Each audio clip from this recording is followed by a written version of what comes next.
Olá concurseira, tudo bem? Meu nome é Antônio Kuzikoski, eu sou professor de Direito Constitucional e de Direitos Humanos. Estou aqui para trabalhar contigo o tema Direitos Fundamentais. Falaremos a partir de agora sobre o artigo 5º da Constituição. Mas antes de analisarmos, eu só queria resgatar contigo que na aula passada falamos sobre nacionalidade. Na verdade, desde o primeiro encontro, esse é o terceiro de 20, estamos falando aí sobre nacionalidade. Vimos quem é o nato, quem é o naturalizado, vimos vários aspectos aí super importantes de tratamento diferenciado, de perda de nacionalidade. Esse tema, ele é explorado, obviamente, pela banca. Eu falei para vocês que há uma certa preferência pelo brasileiro nato, especialmente quanto ao 12, inciso 1, a linha C. Mas é verdade que em 2012, a Fundação Carlos Chagas, numa questão aí de prova para o INSS, fez uma questãozinha. Eu não vou trazer a questão inteira, eu só queria que você olhasse comigo aqui. O enunciado falava o seguinte: Daniel, recém-nascido no exterior,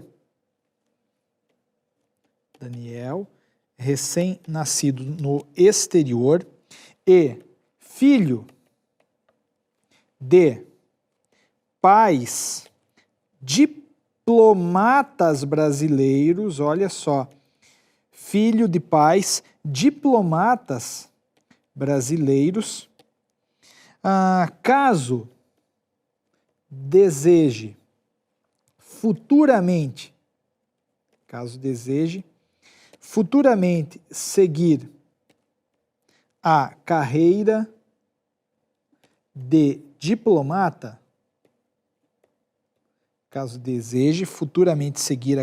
diplomata, ele deverá fazer o quê? Aí a questão falava, olha, ele precisa optar, precisa residir, precisa fazer isso ou aquilo. E aí vinha a alternativa B, que falava o seguinte: não precisa se naturalizar, já que é nato. De fato, é verdade, a alternativa é verdadeira. Depois, para você rastrear, pega lá no site do Aprova a questão 5795, que foi cobrada em 2012, numa prova de INSS, como eu te falei. Vamos pensar, olha, o Daniel, ele nasceu no estrangeiro, filho de pais brasileiros que eram diplomatas, estavam, portanto, a serviço oficial do país de origem, serviço oficial do Brasil. Então, a regra aqui que vai ser aplicada é a regra do artigo 12, inciso 1, a linha B. São brasileiros natos os filhos de pai ou de mãe brasileira, desde que qualquer um esteja a serviço da República Federativa do Brasil. Então o Daniel, ele não precisa fazer nada mais. Ele é nato, e sendo nato, ele poderá perfeitamente seguir também na carreira de diplomata. Bastante cuidado, então, assim a prova tem perguntado, temos aí uma questão de INSS trabalhando com este importante dispositivo, o 12, inciso 1, a linha B. Agora, a gente começa a falar sobre o tema direitos e deveres individuais e coletivos. Direitos e deveres individuais e coletivos. Se você pegar o seu edital, você vai encontrar lá algumas disposições. Na verdade, no item 1 vai constar direitos e deveres fundamentais, direitos e deveres individuais e coletivos, direito à vida, à liberdade, igualdade, segurança, propriedade, direitos sociais, nacionalidade e assim por diante. A gente vai fazer um recorte por hora e pegar o artigo 5º, que é o direitos e deveres individuais e coletivos. Antônio, dele só cai a vida, a liberdade, igualdade, segurança e propriedade, como consta lá no edital? Não, me parece que não. Esses valores que eu acabei de ler estão no caput do artigo 5º, artigo que traz 78 incisos, que serão por nós analisados, tá bom? A gente vai analisar, então, o artigo 5º da Constituição Federal. A gente trabalha aqui, ó, primeiramente com esta disposição. Todos são iguais perante a lei, sem distinção de qualquer natureza, garantindo-se aos brasileiros e aos estrangeiros residentes no país a inviolabilidade do direito à vida. Então temos aí, obviamente, o direito à vida. Todos têm. É o que fala o caput do artigo 5º. Esse direito à vida, no entanto, não é absoluto, concorda? Porque há no Brasil pena de morte em caso de guerra declarada. Basta que você assinale aí, procure, depois a gente vai ver também, o artigo 5º, inciso 47, a linha A. O 5º 47A declara categoricamente que no Brasil não haverá pena de morte, salvo no caso de guerra declarada. Então a gente considera que a vida não é um valor protegido de maneira absoluta, de maneira absolutamente protegida na Constituição. Não, a vida ela pode ser excepcionada. E além desta, há outras exceções a ela, concorda? A legítima defesa, numa circunstância em que causa-se a morte daquele agressor, o cara corre lá com um revólver para cima de mim, eu tenho um revólver, dou um tiro nele, ele vem a óbito. Eu não vou ser punido, porque nesse caso houve uma legítima defesa que excepcionou o direito à vida. Ele morreu, ele me atacou, obviamente é razoável que eu me defenda. Além disso, a gente tem o aborto no Brasil, o aborto no caso legal, né, o 128 parágrafo 4º do Código Penal, afirma que a mulher que está grávida de uma criança que foi colocada em seu ventre por um ato violento, um estupro, ela pode optar por interromper a gravidez. Ainda, a mãe que corre risco de vida pode também optar por interromper a gravidez. Também sabemos hoje que, por força de uma interpretação do Supremo Tribunal Federal, a mãe que gesta uma criança anencefálica pode optar por interromper esta gravidez sem que esteja praticando qualquer tipo de ilícito. Então, a vida não é necessariamente absoluta. Na jurisprudência do Supremo, inclusive, nenhum direito é absoluto, tampouco a vida. Cuidado com essa disposição. Tá bom? A vida ela tem aí uma especial proteção, mas não uma proteção de maneira absoluta. A gente trabalha agora com a temática da igualdade. Veja lá, homens e mulheres são iguais em direitos e obrigações nos termos desta Constituição. Essa previsão aqui de igualdade, ela é complementada com uma que estava no caput do artigo 5º, concorda? Aqui já começava o artigo dizendo que todos são iguais perante a lei sem distinção de qualquer natureza. Agora vem a disposição constitucional subsequente e fala que homens e mulheres são iguais em direitos e obrigações nos termos desta Constituição. Então, a gente trabalha com esses dois artigos com uma perspectiva de igualdade formal. O que é isso? A lei não pode criar diferenças, ou melhor, a lei não pode incidir de maneira diferente para pessoas que estejam numa mesma posição e não mereçam, e por isso não mereçam algum tipo de vantagem. Esta é uma perspectiva interessante do direito de igualdade.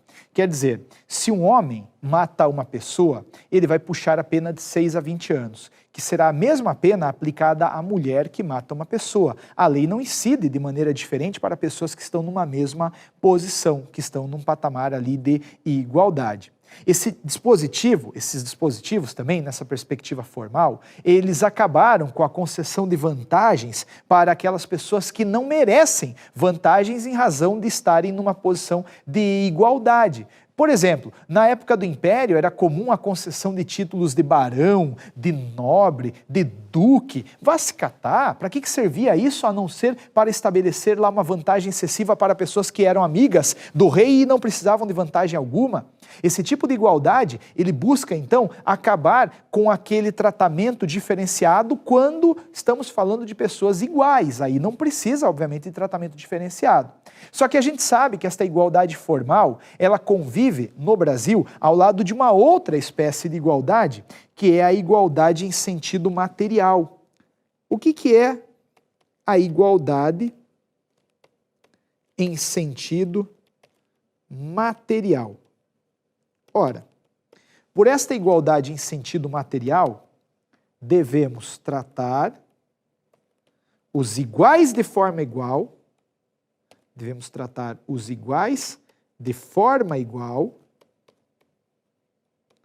e os desiguais de forma desigual na medida de suas desigualdades. Com base neste tratamento aqui, com base nesta concepção de igualdade em sentido material, nós faremos aquilo que se chama de ações afirmativas, ou então de distinções positivas. A gente deve, obviamente, reconhecer uma vantagem para aquele que por algum motivo social, econômico, de nascença, que seja, não conseguiu estar em pé de igualdade com os demais. Esse tipo de concepção de igualdade vai legitimar, por exemplo, as cotas no Brasil. Esta concepção de igualdade, a melhor explicação que há para ela é uma ilustração. Vamos pensar num muro. Vamos imaginar assim, ó. Na verdade, a gente até pode comparar as duas igualdades aqui, a igualdade material e a igualdade formal. Aqui, de um lado, igualdade formal, que diz tratar todo mundo de forma igual. E aqui, a igualdade em sentido material, que autoriza o reconhecimento de alguma vantagem para aquele que está numa posição de desvantagem. Imaginemos que aqui é um muro, lá atrás está acontecendo um joguinho de futebol, temos 3 pessoas assistindo o jogo em cima de 3 caixotes. Aqui em cima uma pessoa muito alta, nesse primeiro uma pessoa altura mediana e aqui uma criança. Tem igualdade? Antônio, tem igualdade formal, porque se deu o mesmo tratamento para todo mundo. Concordo. Mas tem igualdade substancial? Está todo mundo vendo o jogo? Não. Um está vendo com muita tranquilidade, outro está vendo ali, enfim, com uma tranquilidade relativa e outro não está vendo nada. Então não tem.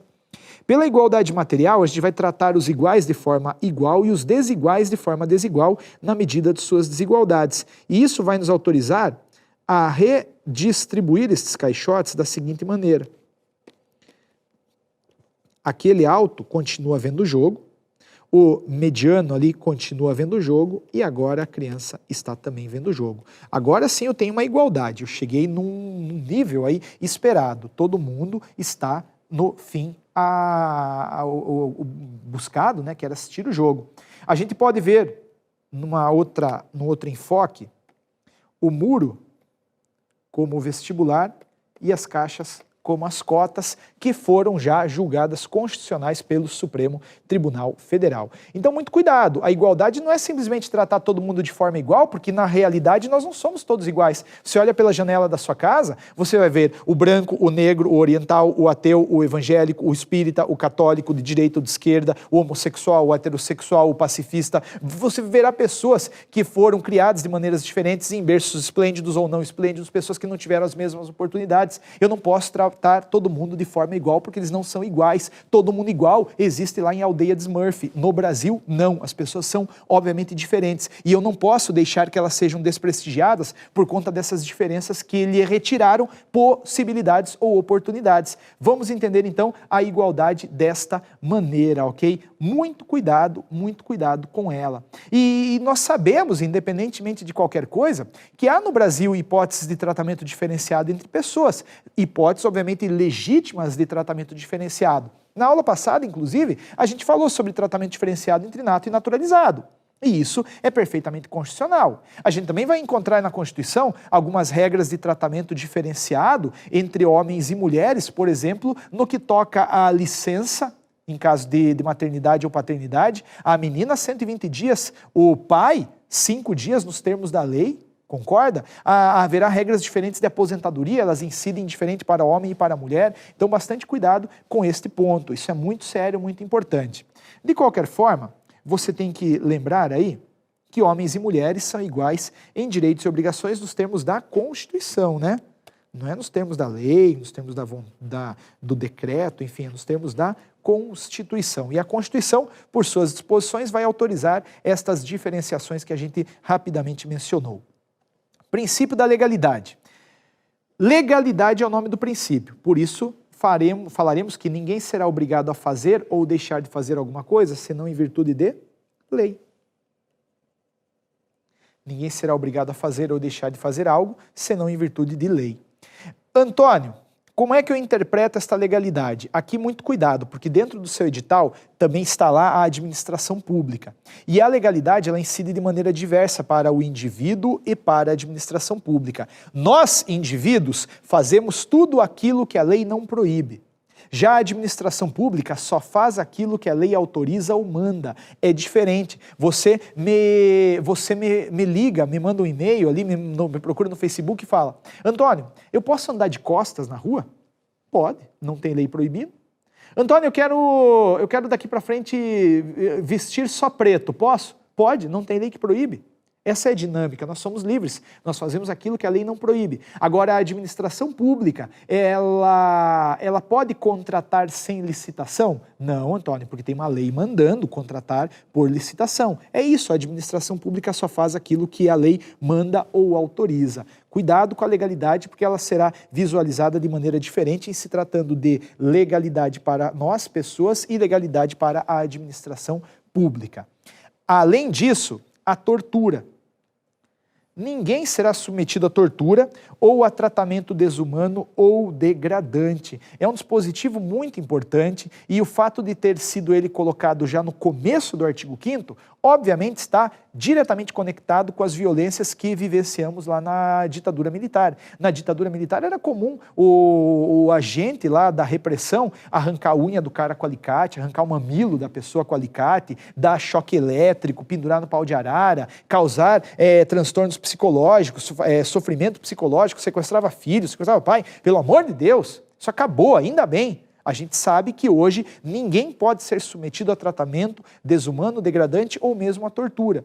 E para a gente apenas colocar aí alguns desdobramentos em cima desse importante artigo, lembre-se que a tortura proibida aqui é a tortura física e é a tortura psicológica. Ambas são proibidas, ambas são proibidas. Eu não posso torturar alguém fisicamente, muito menos psicologicamente. E algo que é determinante, lembre que a tortura prescreve. A gente vai falar sobre isso lá no artigo 5º, inciso 42, mas de antemão queria que você colocasse que a tortura é um crime prescritível. Antônio, tá, mas então para que serve a Comissão da Verdade, Antônio? A Comissão da Verdade serve só para trazer à tona a verdade, saber quem é que sequestrou, quem é que torturou, quem é que matou. Só para isso, nada mais do que isso, tá bom? A gente vai trabalhar com essas noções daqui a pouquinho, lá no 5º, inciso 42. Muito legal. Além deste dispositivo, nós temos a manifestação de pensamento, que afirma no inciso 4, é livre a manifestação de pensamento, sendo vedado o anonimato. Então, você pode falar o que você quer? Pode. Você pode escrever um livro, mais ainda com base no artigo 5º, inciso 9, que a gente já vai falar. Você pode, numa roda de amigos, expor o seu posicionamento? Pode. Só que você deve fazer isso sempre às claras. Você pode fazer ali um comentário no Facebook, um perfil no Facebook para falar alguma coisa? Pode, mas você não pode se valer de um perfil falso. Por quê? Porque a Constituição garante a liberdade de manifestação de pensamento, mas veda o anonimato. Veda o anonimato. Veja lá, é livre a manifestação do pensamento, sendo vedado o anonimato. Por que é vedado o anonimato, Antônio? A resposta, ela está conectada diretamente ao inciso 5 aí de baixo, que fala, é assegurado o direito de resposta proporcional ao agravo, além da indenização por dano material, moral ou à imagem. Então preste atenção, todos aqueles que forem eventualmente ofendidos podem reclamar o direito de resposta. que deve ser exercido de maneira proporcional ao agravo, sem prejuízo de uma indenização por dano material, moral ou mesmo à imagem. Esse direito de resposta, ele pode ser reclamado judicialmente, e um belo exemplo de direito de resposta você encontra inclusive no YouTube. Joga depois ao final da aula, direito de resposta, Leonel Brizola, Rede Globo. Há muitos anos atrás, a Rede Globo fez lá um editorial no Jornal Nacional, afirmando que o Leonel Brizola estava velho. Estava velho, tá ruim, tá feio o negócio. O Leonel Brizola, entendendo que aquilo foi violador à honra, à imagem dele, acabou reclamando no Poder Judiciário o direito de resposta, que foi exercido de maneira proporcional ao agravo. Quer dizer, a Justiça condenou a Rede Globo a, no mesmo programa, Jornal Nacional, com o mesmo tempo de duração, oportunizar ao Leonel Brizola o seu direito de resposta. E aí o Leonel Brizola, ele foi genial, porque ele não foi lá falar, ele falou, foi o Cid Moreira que falou, então é ele que vai ler o texto que eu vou mandar. E aí o Jornal Nacional é aberto com o Cid Moreira, uma cara de tacho, lendo lá o papel, né? Ah, Rede Globo, imperialista, não sei o que lá, descascando a Rede Globo, exercício do direito de resposta do Leonel Brizola. Interessante. Agora, esta vedação ao anonimato, ela tem tudo a ver com o direito de resposta. Porque como é que eu iria me defender se eu não sei quem me ofendeu? Então, a vedação ao anonimato garante o direito de resposta, porque aí, na medida que a pessoa é forçada a falar às claras, eu consigo direcionar contra ela a minha pretensão. Mas é bem verdade também que este direito de resposta, às vezes, ele por si só não resolve.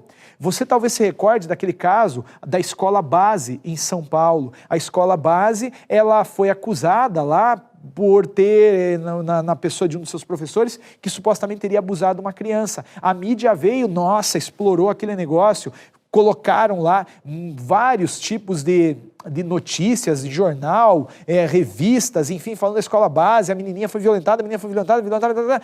Só que aí, depois de muito tempo, a instrução do processo deixou claro que a menininha não sabia o que estava falando, e coitada, não foi nem culpa dela. Ela deve ter fantasiado alguma coisa, falou para alguém que foi lá e botou a boca no trombone quando não deveria. E aí expôs a vida daqueles proprietários da escola, que acabaram tendo que fechar a escola, perderam tudo, foi um caos. Me conte, nesse caso, adianta direito de resposta? Não adianta direito de resposta, porque já estava feito o estrago num nível tão grande que nada mais resolveria a não ser uma indenização por dano material, uma indenização por dano moral ou uma indenização por dano à imagem. É claro que o direito de resposta ele pode ser exercitado sem prejuízo destas indenizações, mas ainda assim nós temos que considerar que se eu sofri um prejuízo concreto, quebraram a minha escola, eu perdi clientes, eu posso reclamar um dano material. Se, de repente, aqui a minha honra, a minha reputação,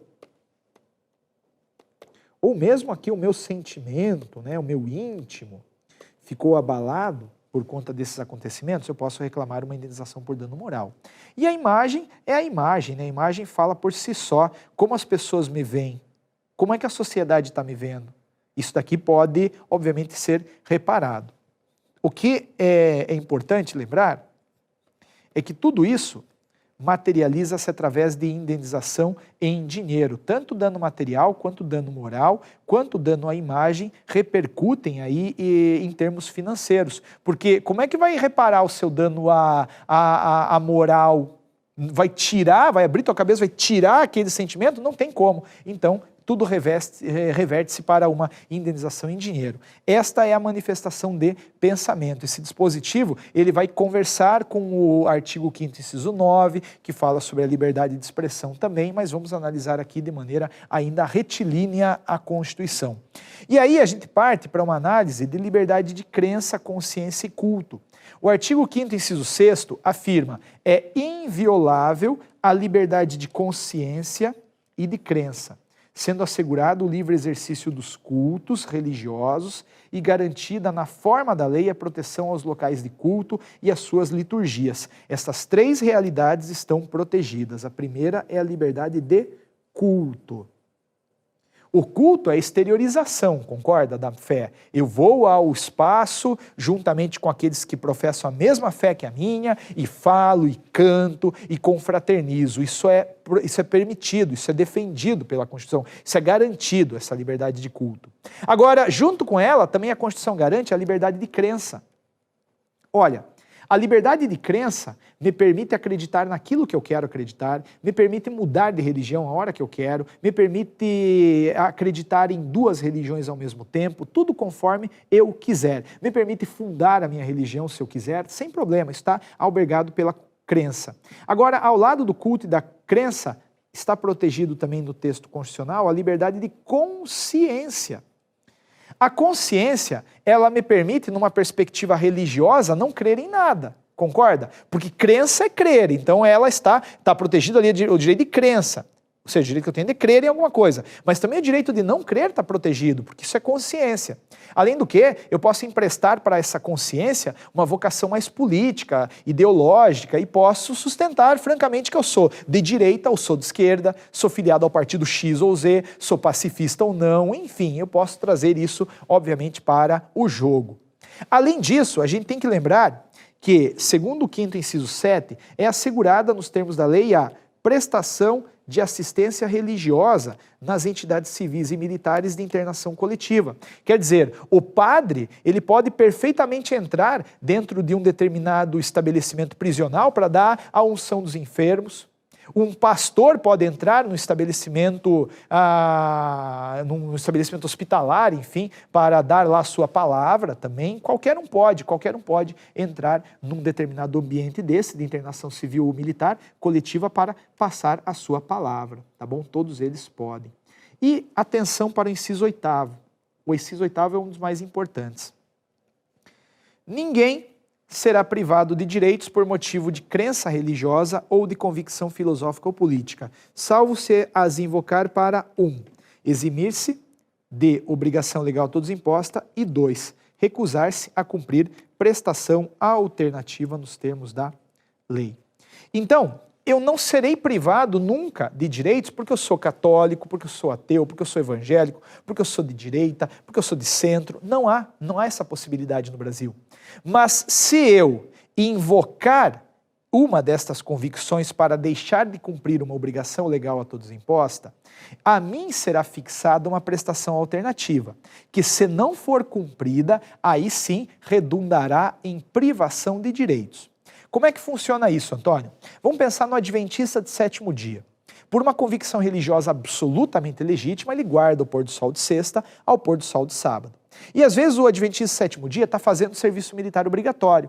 E nesse contexto, o comandante o obriga a fazer alguma coisa na sexta-noite. Ele, adventista, em razão da sua convicção religiosa, pode olhar para o capitão, para o comandante, lá o sargento, sei lá, e dizer, eu não vou fazer, eu não posso fazer, eu tenho uma convicção religiosa que me impede de fazer. O comandante tem que aceitar isso, porque ele não pode me obrigar a fazer algo que vá de encontro à minha convicção religiosa. Não pode, obviamente. Mas também para não ver todos invocarem de maneira não legítima talvez essas convicções, ele pode fixar uma prestação alternativa e fala para o adventista, então tá bom, você não pode fazer sexta, eu te respeito, você vai ter que fazer na quarta-feira isso. Esta prestação alternativa o adventista terá que cumprir, porque se ele não cumprir, ele deixou de cumprir a obrigação legal e a prestação alternativa, aí ele será privado de direitos. Privado de que tipo de direitos, Antônio? Direitos políticos. Eu quero que você dê uma olhada muito rápida no artigo 15, inciso 4 da Constituição. Aquele que deixar de cumprir uma obrigação legal a todos imposta e uma prestação alternativa, ele será privado de direitos políticos, tá bom? Com isso, então, a gente acaba esta liberdade de crença, artigo 5º, inciso 8º. Na próxima aula a gente dá seguimento, mas sem antes terminar aí com o pensamento que aprova. A hora mais escura do dia é aquela que vem antes do sol nascer. Provérbio árabe, não sei nem se é árabe mesmo, mas eu achei bonito e decidi trazer para você, tá bom? Então, se hoje está ruim, amanhã vai nascer um sol, com certeza, um sol aí que será a sua aprovação. Meu amigo, minha amiga, obrigado pela paciência, um grande abraço, até o nosso próximo encontro.